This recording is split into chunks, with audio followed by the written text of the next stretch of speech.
हाय दोस्तों, welcome back to my YouTube channel. आज हम बात करने वाले हैं MMPC 010 मैनेजरल इकोनॉमिक्स के कुछ रिपीटेड क्वेश्चंस जो कि बहुत इंपॉर्टेंट हैं। तो जो हम टॉपिक कवर करेंगे वो है प्रोडक्शन फंक्शन और डिमांड कॉन्सेप्ट। मैं इस वीडियो में तुम्हें इसको बहुत ही बेसिक में बताने वाला हूँ उन लोगों के लिए जो डिमांड और प्रोडक्शन और इकोनॉमिक्स इस टॉपिक में नए हैं। ओके, क्योंकि अगर मैं तुम्हें ज्यादा डिटेल में बताऊंगा तो तुम कंफ्यूज हो जाओगे और तुम्हें लगेगा कि ये जो है ये तुम नहीं समझ पाओगे। ओके, मैं इसको बहुत ही कॉमन तरीके से यानी कि बहुत ही आसानी से समझने लायक तुम्हें बताऊंगा कि तुम आंसर अटेम्प्ट कर पाओ और तुम उसे छोड़ो ना। ज्यादा डीप जाएंगे तो फिर थोड़ी दिक्कत हो जाएगी, क्योंकि फिर टेक्निकल टर्म्स आ जाते हैं, फिर तुम उन टेक्निकल टर्म्स को देखने समझने चले जाओगे, राइट। तो उन सबको छेड़े बिना बहुत ही सिंपल वे में मैं तुम्हें बता दूंगा कि ये सब चीजें क्या है, ताकि तुम अपने एग्जाम में अच्छे से लिख सको। और वीडियो के लास्ट में मैं तुमको एक टिप भी देने वाला हूं जो तुम्हारे एग्जाम में बहुत काम आएगा, तो फिर वीडियो को एंड तक जरूर देखें। ओके, इस वीडियो को देखने के बाद तुम इन क्वेश्चंस को आसानी से आंसर कर पाओगे जो कि प्रोडक्शन रिलेटेड है और डिमांड कॉन्सेप्ट्स के। सबसे पहले समझते हैं कि प्रोडक्शन फंक्शन क्या है। It shows the relationship between input like labour machine and output goods and service. Production function है रिलेशन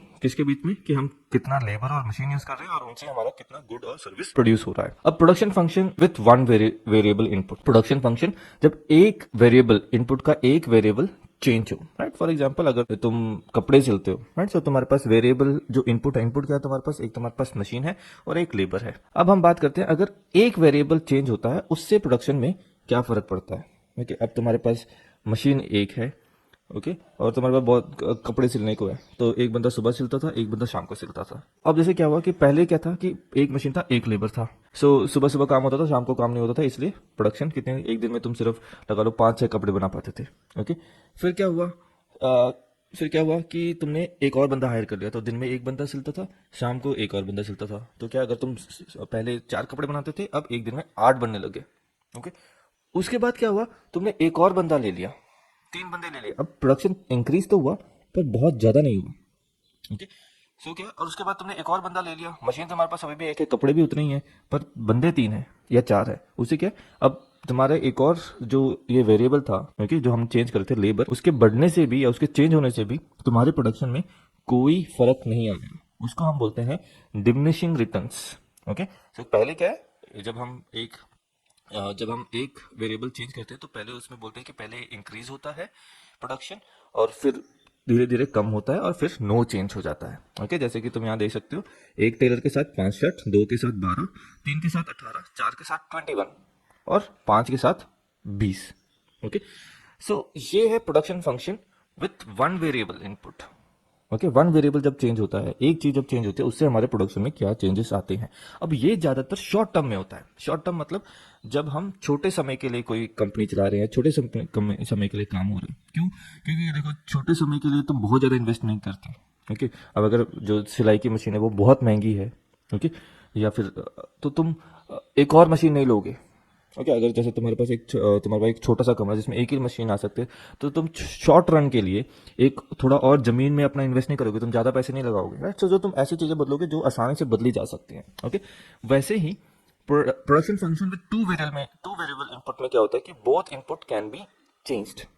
जैसे अगर हम वेरिएबल ले लैंड और मशीन और लेबर, ओके, एक टेलर एक machine 5 set, 2 tailor 2 machine 12 set, 3 tailor 3 machine 18 set, 4 tailor 4 machine 25 shirt, right. You can balance both input and maximise output. Okay, जब टू वेरिएबल इनपुट में क्या होता है कि तुम अपने प्रोडक्शन को मैक्सिमाइज कर सकते हो, क्योंकि बिकॉज तुम अपना वेरिएबल जो फिक्स्ड वेरिएबल है वो भी बदलोगे और तुम्हारा जो जो जैसे लैंड लेबर है उसको भी बदलोगे, राइट। तुम अपने डिमांड के हिसाब से चीजों को बदल पाओगे लॉन्ग रन में। क्यों, क्योंकि अगर तुम सालों साल तक प्लान करोगे, तुम पूरी जिंदगी यही काम करोगे, तो क्या है, तो तुम अपने मशीन्स भी बदलोगे।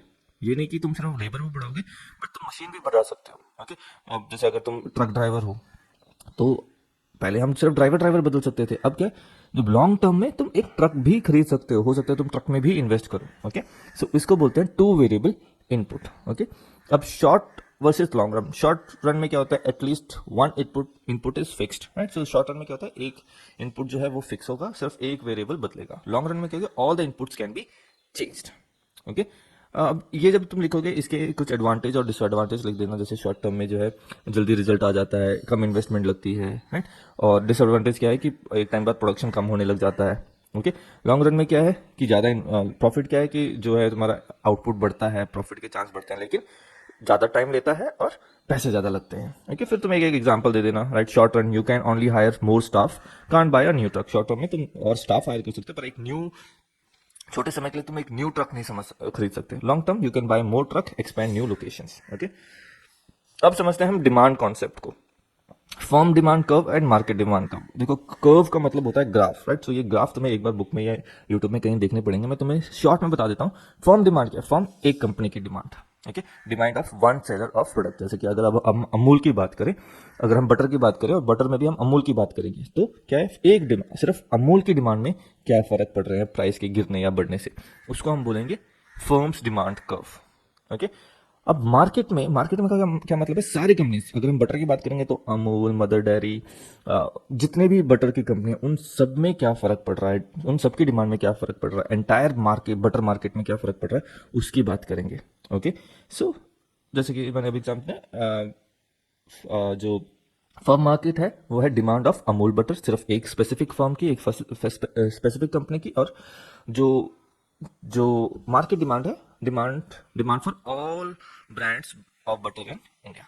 ओके, अब वेरिएबल्स दैट इन्फ्लुएंस डिमांड। अब कौन कौन सी चीजें डिमांड को इफेक्ट करती हैं, बहुत इंपॉर्टेंट टॉपिक है, इसे समझ लो, ये ज्यादातर क्वेश्चन आएगा। सबसे पहले प्राइस। ओके, अब जब तुम प्राइस लिखोगे तो तुम्हें बताना कि प्राइस से डिमांड में कैसे फर्क पड़ेगा, राइट।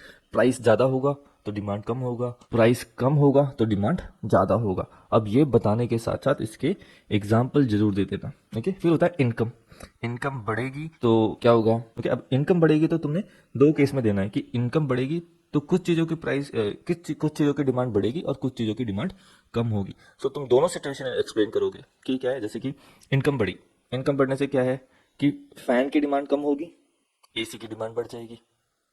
ओके, तो वैसे ही तुम्हें एक्सप्लेन करना है कि इनकम के बढ़ने से कुछ चीजों में डिमांड बढ़ती है, कुछ चीजों की डिमांड घटती है। ओके, किन चीजों की डिमांड बढ़ती है? इंफीरियर गुड्स की डिमांड कम होती है, ओके, और लग्जरी गुड की डिमांड बढ़ती है।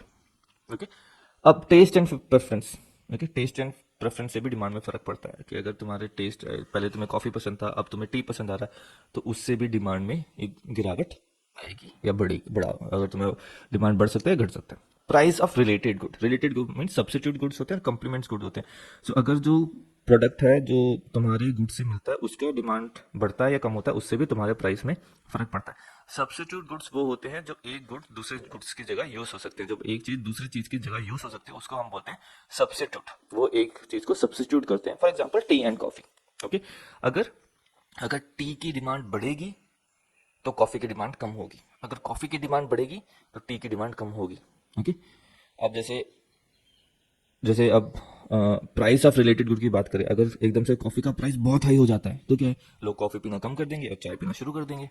ओके, और एकदम से चाय का प्राइस एकदम से बढ़ जाता है तो लोग कॉफी पीना शुरू कर देंगे। तो वो होता है सब्सिट्यूट गुड, जब एक चीज दूसरी चीज को रिप्लेस कर सकती है। फिर आता है कॉम्प्लीमेंट। कॉम्प्लीमेंट गुड्स वो होते हैं जो एक चीज दूसरी चीज की मदद करता है। ओके, और उनके एक के प्राइस से दूसरे के प्राइस में फिर से फर्क पड़ेगा। ओके, जैसे कि पेन और इंक। ओके, अगर पेन सस्ते हो गए तो इंक की डिमांड बढ़ेगी, अगर पेन महंगे हो गए तो फिर इंक की भी डिमांड कम हो जाएगी। ओके, एक गुड के प्राइस से दूसरे गुड को इफेक्ट पड़ता है, right. Expected price in the future. अगर किसी चीज का एक्सपेक्टेड प्राइस बढ़ने वाला है तो उसकी डिमांड अभी बढ़ जाएगी। जैसे कि तुमने देखा होगा कि अगर जैसे चिकन का प्राइस है वो बढ़ने वाला है तो तुम आज ले लोगे कल लेने की जगह। सो ये हैं फैक्टर्स जो इन्फ्लुएंस करते हैं डिमांड को। ओके, अब इनकम इलास्ट अब हम बात करते हैं income elasticity versus cross elasticity. अब ये जो टॉपिक है हमने एक बहुत ही अच्छे से कवर किया हुआ है पिछली वीडियो में, सो उसको जरूर देखें। अगर देख लेते हो तो ये जो टॉपिक है तुम्हें समझ आ जाएगा। तो इसमें मैं बहुत ज़्यादा डिटेल में नहीं बता रहा हूँ। अब मैं तुम्हें बताता हूँ डिमांड फोरकास्टिंग क्या होता है। डिमांड फोरकास्टिंग मतलब फ्यूचर डिमांड को हम कैसे समझ सकते हैं, how business predict future demand, right. So common method क्या है? एक है एक्सपर्ट ओपिनियन। ठीक है, एक्सपर्ट ओपिनियन क्या होता है कि कोई एक्सपर्ट से पूछ लेता है कि हाँ जो उस सेक्टर में है कि भाई क्या चल रहा है इस सेक्टर में, ठीक हो जाएगा या आगे डिमांड आएगी कि नहीं आएगी। Okay, used in new and uncertain market.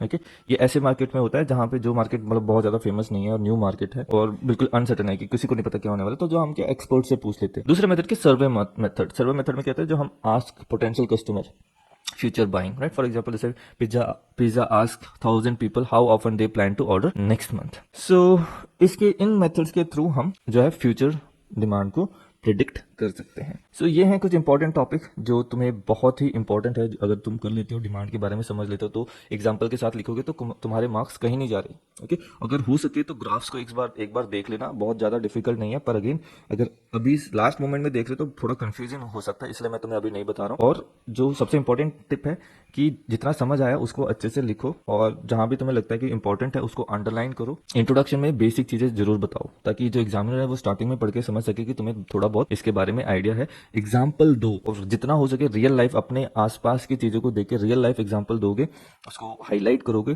तो तुम्हारे स्कोर आने के चांसेस बढ़ जाएंगे. सो होप करता हूँ तुम्हें वीडियो अच्छी लगी. अगर अच्छी लगी तो लाइक, कमेंट और सब्सक्राइब जरूर करें.